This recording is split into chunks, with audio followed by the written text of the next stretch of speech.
Welcome back to Asenso Ka Pinoy. Ngayon po ay pag-uusapan natin ano ba ang mga general forecast for 2024. Alamin natin yan sa ating panauhin, ang Feng Shui expert and clairvoyant Mr. Tony Su Vega. Generally, maganda ang lahat ng zodiac signs. Maganda. So in analysis, generally pa rin, ang lahat ng tao sa ibabaw ng mundo ay mayroong swerte.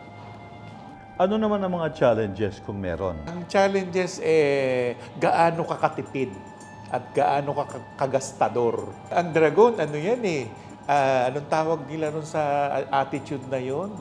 Pampus. Pompous. Grandiose. Ganon. Big time. Ayaw niya ng isang isda lang. Gusto niya isang rekwang isda. Mahirap. Kasi mayroong problema nga yung finances. Assuming na na-tiyempoan na makakaharap yung mga challenges, meron bang cure? Ano bang mga pwede mong mai-suggest sa mga remedyo? Una, you might as well budget your earning. Though merong splurge ng money, meron pa rin yung who heads the money. Okay. Sinong pinakapinuno ng money? Ang pinakapinuno kasi ng money ngayong taong ito, yung rabbit. Lucky rabbit ang pera. Yung rabbit, bigay lang ng bigay. Hindi niya kinokontrol. Yung dog naman, control ng control. Yung dragon naman, woo! So, naubos. Learn to budgetize. Learn. Okay. Yung budget, hindi naman yung budget Yung parang, ang kinikita mo sa isang araw, 1,000, saan mo siya ilalagay? Kailangan mag-financial analysis ka. Tony, sinasabing matindi ang taong ito dahil we're anticipating El Nino, no?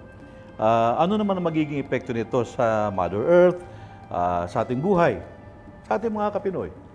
So sa posisyon ng tubig, medyo may problema siya. Ang gawin ay save water. So yung water resources dapat i-improve, magdagdag ng hydroelectric power. Magdagdag. Kasi yung tubig may problema yan. Sa pangkalahatan, Tony, meron ba namang mga masasabi nating good things that can never happen to our country and to all of us? Well, technically, ang Pilipinas ay agricultural. No? Agricultural. Maraming ani na dadalhin ang panahon kahit na merong tinatawag na El Nino. So pag sinabing ganun, El Nino, drought yan, na mararanasan natin sometime in March and April. Mag-ipon ng tubig.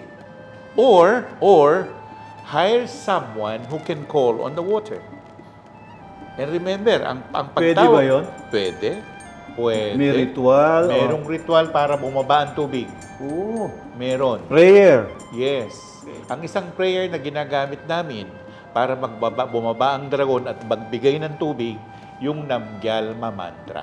Yun ang tubig. Hindi naman yung rain dance niya, no? Hindi. Ni Saraji. Okay. Although, technically, halimbawa, magsasaka ka, walang tubig. Ang dali lang ng ritual. Ialay mo yung bigas sa bantay nung yung palayan ninyo. Iitsa mo lang na ganun. Oras lang, bababa na ulan. Actually, yung bigas, pwedeng pantawag ng ulan. Mga Kapinoy, sa ating pagbabalik, pag-uusapan namin ni Tony, ano ba yung mga kaugalian, mga ritual na ating ginagawa kapag dumarating po ang Chinese New Year. Stay tuned. We'll be right back.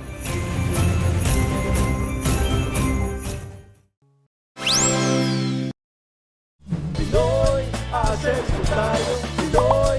Asenso tayo, Asenso Pinoy!